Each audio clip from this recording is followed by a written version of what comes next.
Tuta absoluta adi bir zərər verici deyil. Bu, pomidorun səssiz qatili kimidir.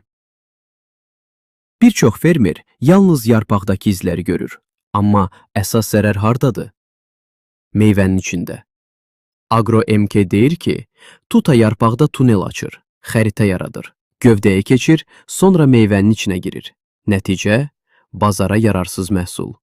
Bir mövsümdə 60-dan 80%-ə qədər itki mümkündür. AgroMK-yə görə ən böyük səhv nədir? Zərəri gec görmək. Çünki ilk mərhələdə sadəcə xırda ağ nöqtə kimi görünür, amma artıq sürfə içərdədir. AgroMK-nin elmi yanaşması nədir? 1. Feromon tələləri ilə erkən monitorinq. 2. Yumurtaya qarşı preparat seçimi. 3. Preparat rotasiyası, rezistentliyin qarşısını almaq üçün. 4. Alt yarpaqların vaxtında təmizlənməsi. AgroMK tövsiyə edir.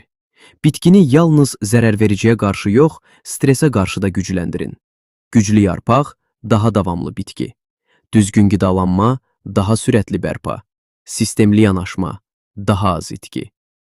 Unutmayın, tuta ilə mübarizə tək dərman işi deyil, bu düzgün agrotexniki sistemdir. AgroMK